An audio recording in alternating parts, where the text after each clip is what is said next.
You never know how much time you have. For me, that stopped being an idea and became reality on August 22nd, 2021. The doctors put me on a ventilator and told my wife to call hospice so she could prepare for the day they planned to pull the plug. 6 weeks later, I woke up to an entirely different reality. I could not walk, I could not talk, I could not even lift my own arm.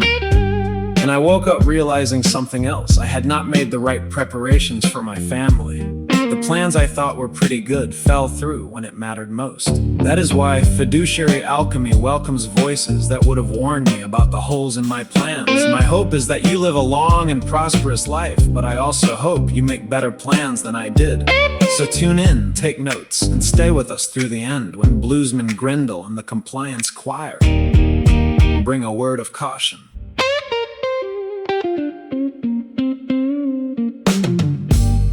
Today, I want to welcome Brett Swarts. He is the founder of Capital Gains Tax Solutions.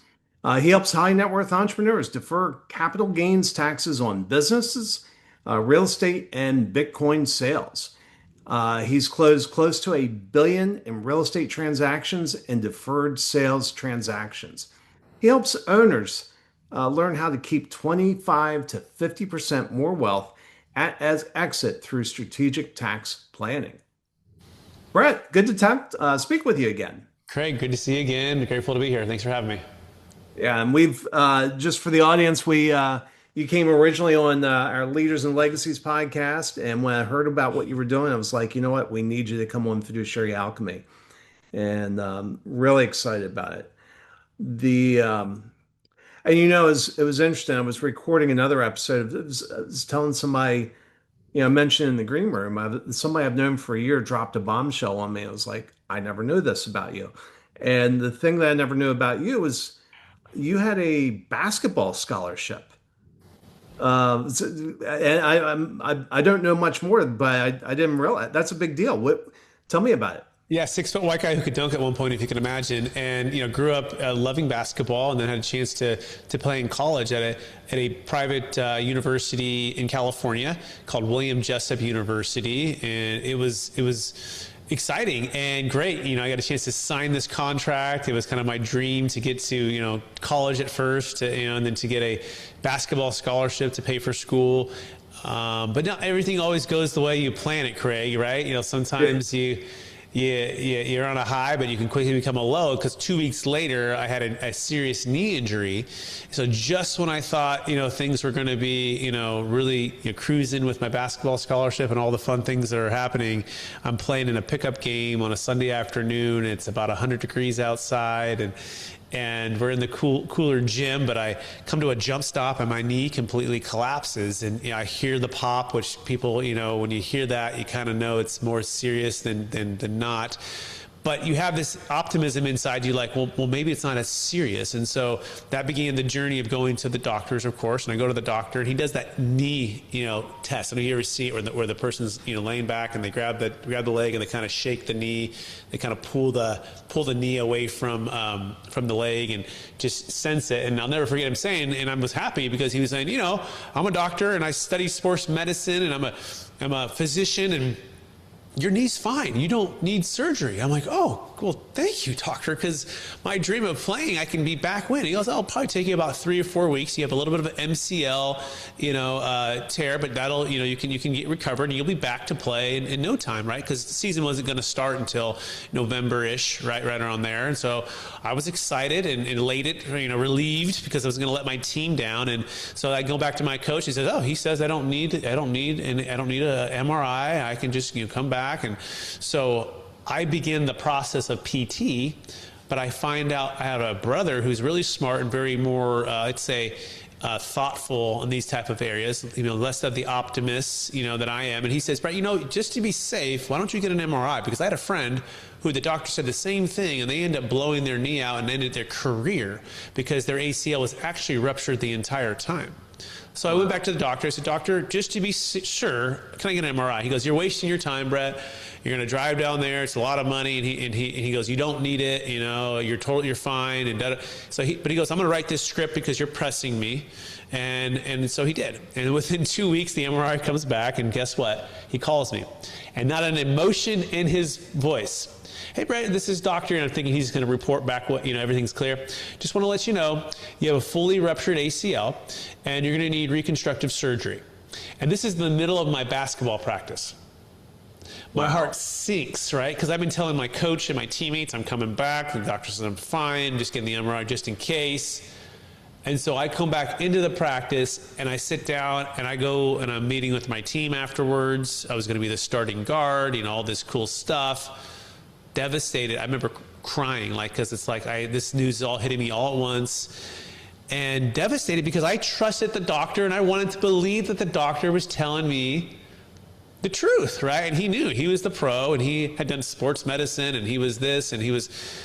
But unfortunately, and fortunately, I had a brother who said something, and then I had a doctor who did call me, and I did get the MRI, and I ended up getting surgery and recovering and coming back and all the things, taking a medical red shirt. But that's, I think this is a story what could fit well for the podcast, for fiduciaries and those you trust, but also, verify and double checking certain things so that you don't get caught off guard.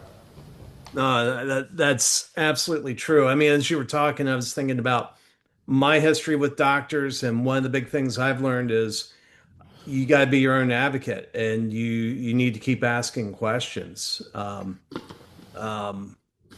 Just because somebody says it's okay, it's covered. Yep. 100%. You got to. You have to ask it, and it doesn't, cost me maybe a couple hours to drive down there, and probably cost my insurance company whatever money. And that's part of the problem with some of the health systems is it's the incentives aren't always aligned with the patient first, and the cost that's associated with these higher tests and MRIs. And so, but I'm so glad I did, and I tell this story to everyone who has a knee injury. No matter what the doctor says, you go get that MRI. Because you're going to have peace of mind, because the other side of it's devastating. It's completely ending your career, and you're probably never going to maybe even play basketball ever again, right? If that's the case. And so fortunately I had the ACL surgery, fully recovered. I could dunk again, and I ended up starting, being captain of the team. It paid for school, and I had an amazing outcome. It took an extra year, medical red shirt, but that gave me an opportunity to really grow and persevere through all of that, and I had really good medical care. Oh, that's cool. That's I was afraid it was a darker ending of the story. I love that. Mm-hmm. So I have a question. I've never been able to jump. I mean, it's almost like there's somebody holding my legs down when I go to jump. I can get maybe foot off the ground or something. Is there some science to getting air? Yeah, genes. I mean, and not that I'm like a super high jumper, but I mean, I think genes are going to be 80% of it, right? And then of course, good nutrition and good working out. And we did plyometrics. I mean, I played basketball since I was second and third grade, and then had training, really since seventh grade. I just remember lifting weights for the first time and actually doing squats on a squat rack and working at this nonstop. I mean, it's interesting. My kids homeschooled today. Back in the day, I was a public school kid that every moment that we had a chance to play basketball, baseball, or football, we were playing. Or we were in the gym working out. We were playing on the weekends. I mean, it was nonstop activity. And kids have their structured time for sports and jiu-jitsu and soccer and some basketball, but it's just not like it used to be for us. And so I think that helped me a lot to stay in shape, and we worked really hard. But yeah, and it's not something that was without some of the genetics, but yeah, I think that's the best thing I would say on that. Wow. All right. So and I'm old, so it's probably not much I can do to change it if I tried. Yeah. But old with crappy lungs from COVID, so the deck's stacked against me. Yeah. Well, hey, let's switch and talk about a little bit of what you do. And we always hear these stories about somebody built a big business and they got this massive exit. Mm-hmm. And we always hear the pre-tax number. Mm-hmm. I rarely hear the post-tax number. Mm-hmm. And one of the things, I'll say this is true with me. I don't feel like I'm doing I don't feel like I'm doing the things I need to do to eventually sell my business at some point. Um, but what are the things, what are the things that business owners need to do to make sure they keep as much of their money in the sale as possible and give as little to the in tax as possible? Yeah, there's a saying, don't hate the player, hate the game, right? And Yeah. so, you know, you got to be you got to know the game, and you got to know the rules, and you got to know, you know, what's at stake, you know. And I think the clearer you are on those three things, the more likely you are to succeed when it comes to a large exit, right? So you spent 10,000 hours building the thing, probably at least. You poured blood, sweat, tears into it.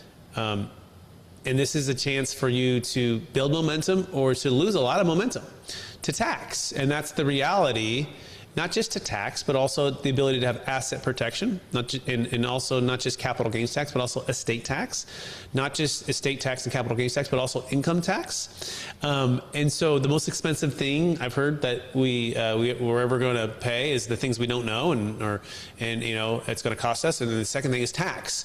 And so you really want to know what's at stake, and know that these exit events are not just singular type of expense. You know, so most people think, well, I have 20% federal. I have my state, let's say California, 13.3, so that's 33. Then I have maybe some Obamacare, that's 3.8. So maybe I'm about, you know, 37%. And they think that, okay, you know, maybe I just want that. Well, no, it's way more than what's at stake. It's not just that 37%. Let's say you're selling a $10 million business and you have a zero basis. It's also the ongoing effect of how that money could be deferred on the income side, the asset protections from creditors, right? This is part of why we have IRAs and 401ks, because they're asset protected from creditors, not just for retirement, right? There's that added ROI there, right? That you need to be aware of, that most people just do not take into account, and or they let their CPA just say, just pay the tax. And part of why it's easier for the CPA, it's kind of like my family practitioner said, you don't need an MRI, right? I mean, for whatever reason, he said that, right? Either he really believed it, or it saved him money, or saved him time, or whatever it might be. Sometimes the CPA can be that. They can be the one that just says, just pay the tax. And it's much easier for you to just say that, right? I haven't heard of that. I'm not sure. And so there's some definitely, you know, some things that you need to make sure that you have a team in place that maybe knows how to do the higher level strategies. The other thing I would say is the fact that, just knowing your numbers, right? So like, just like you would know your numbers to sell your business, you realize that that's nearly 40% of your sale. Like, so think about that. If you spent 10,000 hours, let's just say 40% of those hours represent 4,000 hours of your time. Wouldn't it make sense to spend 5 hours to set up a plan, to exit, to defer tax, and to build wealth? Of course, right? Yeah. So just don't trade what you've built for just giving it away to the government when you can legally defer and build wealth. And so that's what I would say on that. You know, understand your numbers, understand the game, and understand what's at stake. So what's let's use a scenario that we're selling a $10 million business with a basically zero cost. What are some of the things I should be doing? Yeah, so the first thing is, I would say it all depends on how you structured your business and how much time you have left before you're selling your business. So I'm going to give you a really low-hanging fruit here, and check with your CPA. But if you are a C Corp, or you can become a C Corp, and based upon how you could sell your asset, we really recommend this for $5 to $50 million deals.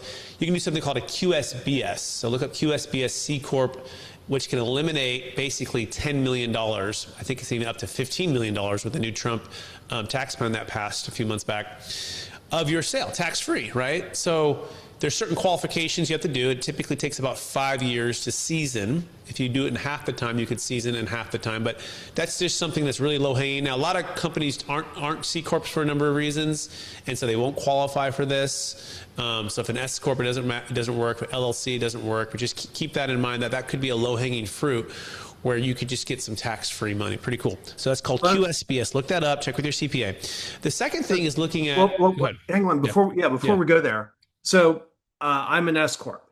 Uh-huh. And, you know, a lot of folks are. if I wanted to take advantage of that, Mhm. let's say I have a 5-year time horizon. Yep. Is there an opportunity for me to change Yeah. from S So corp to C corp? Yeah, so what you want to do is speak with your CPA and just basically say that, hey, what are the pros and cons of switching from S corp to a C corp, right? I think my value of my company is going to be worth somewhere between 5 and 50 million. Those are some of the general parameters, and understanding the tax consequences when you when you make these switches, and what you need to do to qualify. You do have to follow some rules. So I would say get with them, determine the pros and cons of that, and look if it outweighs, if you have a large exit, that you're gonna look at this, especially if you're looking to exit and you do have at least another 5 years. I think it's certainly worth, again, kind of back to the MRI thing, right? Had I had the MRI, had you had this call with your CPA today, an hour next week, or 2 hours, and you do some planning and you make some shifts, wow, that can go a long way to the longevity of your wealth, right? And it doesn't, I don't think, take a exorbitant amount of planning, nor is it exorbitantly expensive, as long as it fits the parameters for how you're building your business. So that's what I would say on the QSBS. And real quick, what's the reason for the 5 years? Is that a government It's regulation? just part of the rules, yeah. So there's just certain rules that you have to hit and certain seasoning, and that's part of, we just follow the rules. Yeah. Okay. Yeah. That's cool. By the way, don't call my CPA. Mine told me I couldn't deduct mileage between offices because I'm an S corp. So he's I'm searching for a new CPA. That's the one I had retired, and I kind of got dumped into this. That actually brings up a really good question. I do a lot of networking. I think you know that. I can, without blinking, I can think of all sorts of like wealth managers, tax strategists that I can refer. I don't run into that many CPAs, at least not networking. And I'm kind of stuck. And maybe this is a broader, where do you find the good CPAs? What are the questions you should be asking? Great question. By the way, I wanted to say one other quick thing. This is understanding that there's disqualified industries within this piece. Yeah. So real estate, most rental activities, financial services, right? Law, consulting, brokerage, hospitality, hospitality is kind of gray areas. So not all businesses qualify. Typical eligible, like tech companies, manufacturing companies, SaaS companies, product-based companies, okay? So I just want to clarify that. It's not just everyone can just become a C Corp, so you have to really, before we all jump on that. So now the CPA, what questions should you be asking? Well, it all depends on what you're trying to build, right? And so and it also depends on the specialist in which they are helping you at. So if they are your general CPA, kind of like a general practitioner for your family, right? So you want to get your checkups, right? You want to figure out, are there any things that's changed in the tax laws that you could be taking advantage of? Are they being proactive, or are they more reactive? What's your sense for are they a strategist versus a reporter? And most CPAs, quite frankly, they're only paid to report the news. Like, this is the news of what happened with Craig this in 2025, and therefore this is the amount that you owe.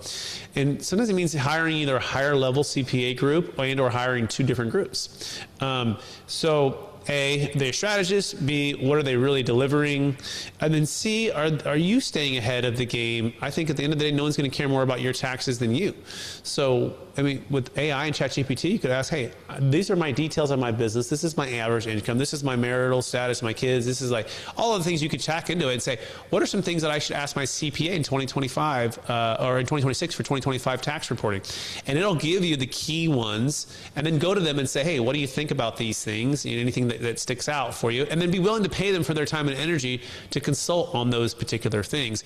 So that is my general framework on how to do that. Now, if you're looking to sell an asset, and of course if it's large enough for some capital gains, then you want to be saying, what are my options for capital gains tax? What are some things that are available that I could work and to build my wealth? And that's where we also come in as a strategist for our company, and work with CPAs to develop these plans. So those are the main things I would say. Cool.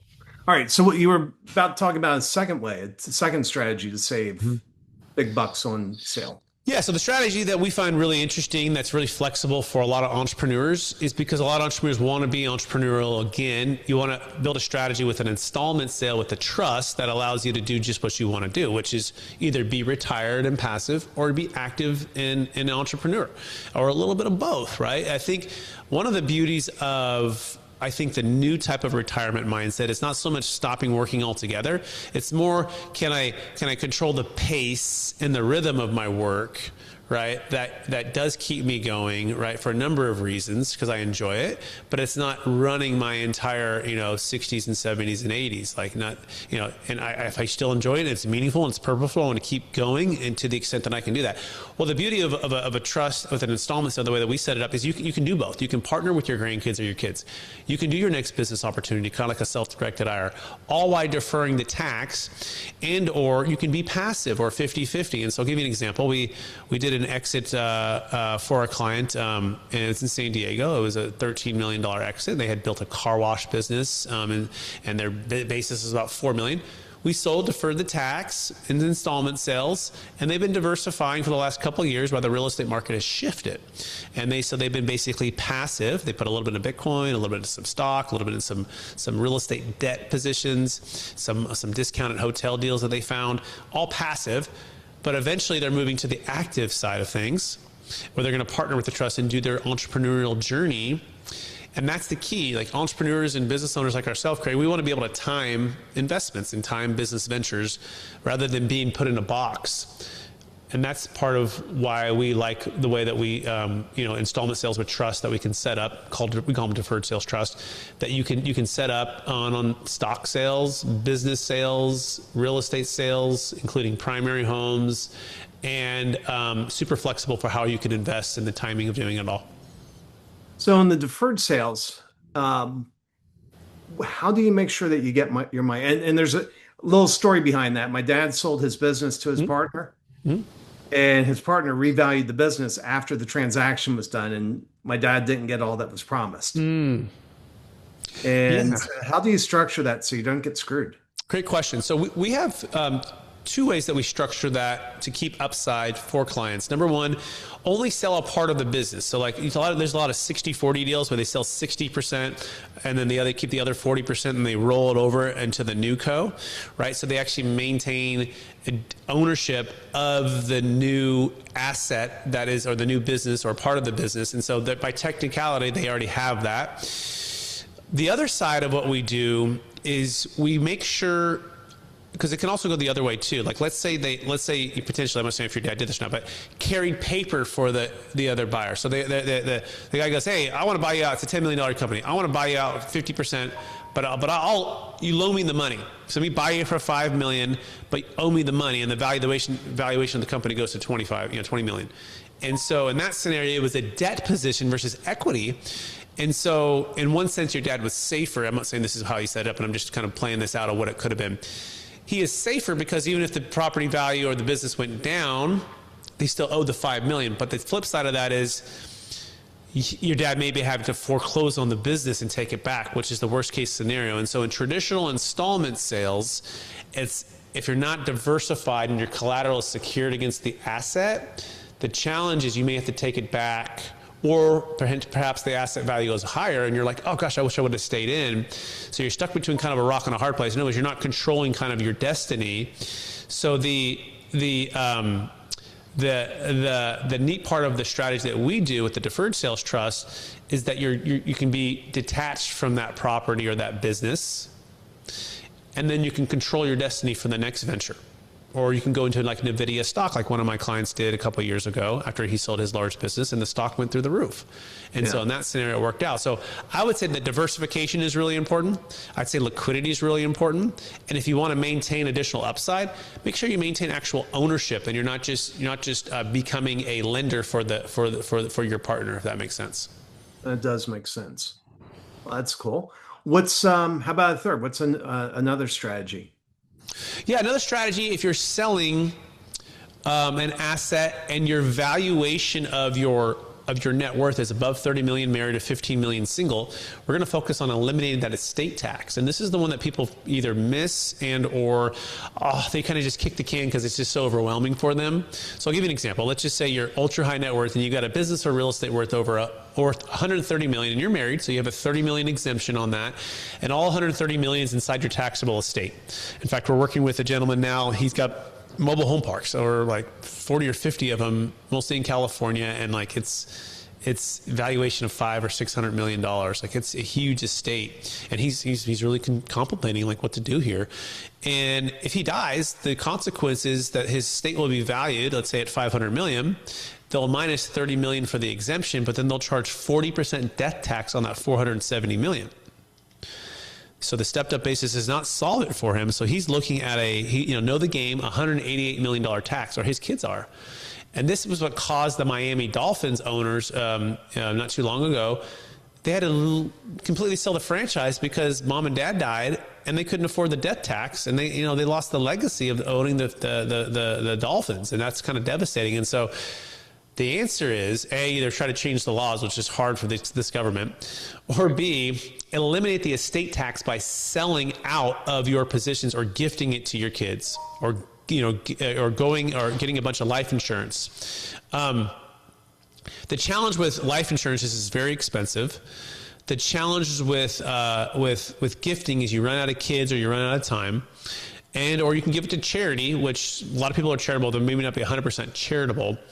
So we have a solution that's really interesting. And the reason it is because we can eliminate the estate tax without any charity, life insurance, or gifting required upon a sale of an asset. It needs to be a sale. So the gentleman would have to list his $500 million worth of real estate, sell it while he's still alive, but he's going to sell it to an irrevocable trust.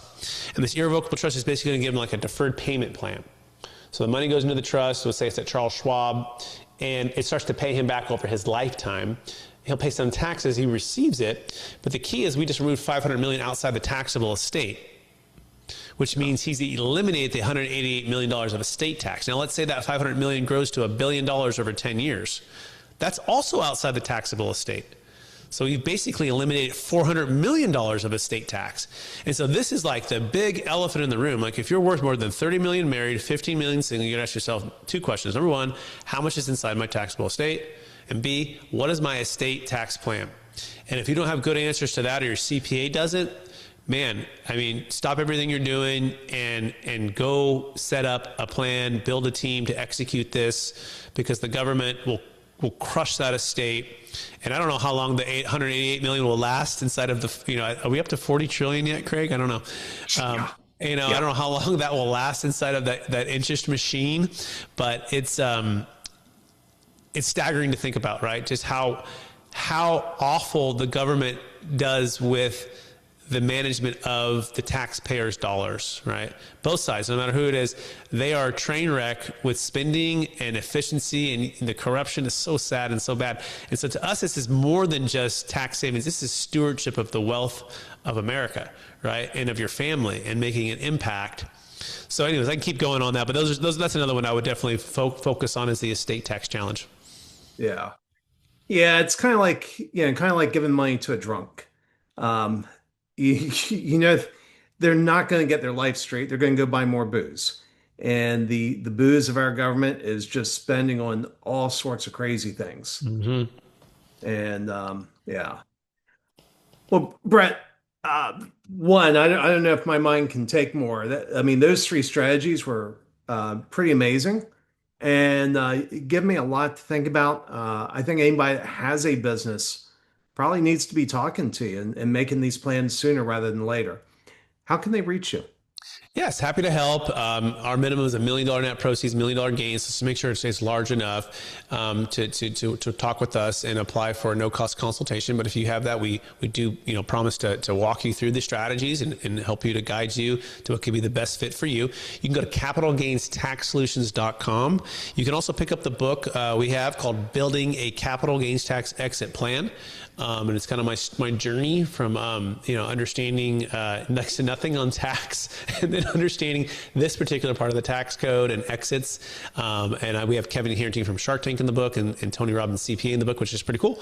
It's called Building a Capital Gains Tax Exit Plan. You can find that on Amazon or any, Amazon's the main one, or just go to capitalgainstaxsolutions.com to schedule a call. That's awesome. Well, Brett, thanks for coming on Fiduciary Alchemy. Thanks, Craig. Thank you for tuning in to Fiduciary Alchemy, the coolest financial podcast you're likely to find. We go looking for voices like the one you just heard because I want you to dodge the mistakes that I made and learn it without the coma, without the drama, without nearly paying the man. I don't know why I lived when so many others died. That part's still a mystery. Now some folks ask, Craig, what is it you do? Well, I'm telling you now, that's no mystery at all.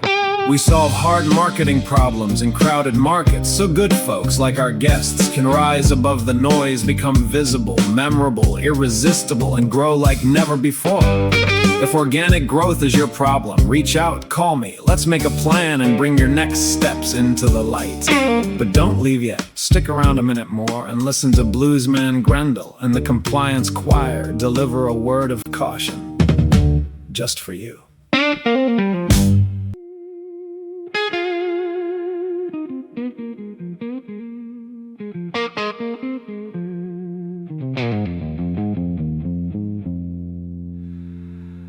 This podcast is for information, education, that is all. It is not financial, tax, or legal advice to guide your call. Nothing here's an offer, nothing here's a buy or sell. No recommendation, no solicitation. I'm saying it plain and well. Plain and well. Plain and well.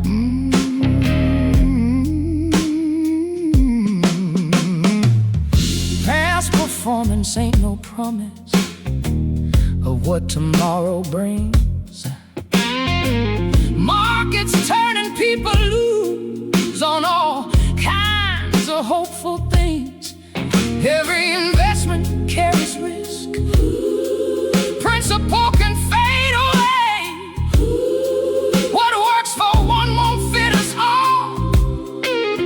That truth is here to stay. Fade away. Fade away. Here to stay. Yeah, that's the compliance blues. Lord, the compliance blues.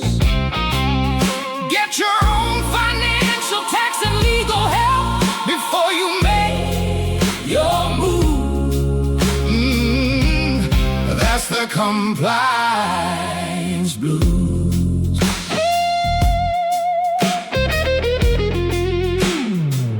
Oh, yeah. Your situation's yours alone. Your needs are not the same. Different facts and different goals can change the whole damn game. So talk to somebody qualified before you choose your road. Because the weight of every money move is your own load to hold. Your own road. Your own load. Your own load. Well, that's the compliance blues. Lord, the compliance blues.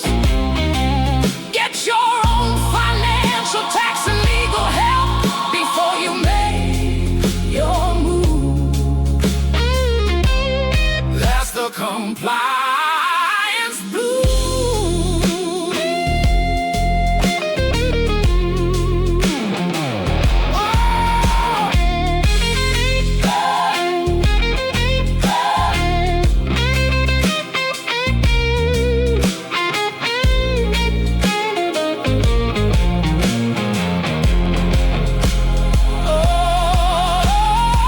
Informational only. Educational too. Get qualified financial, tax, and legal advice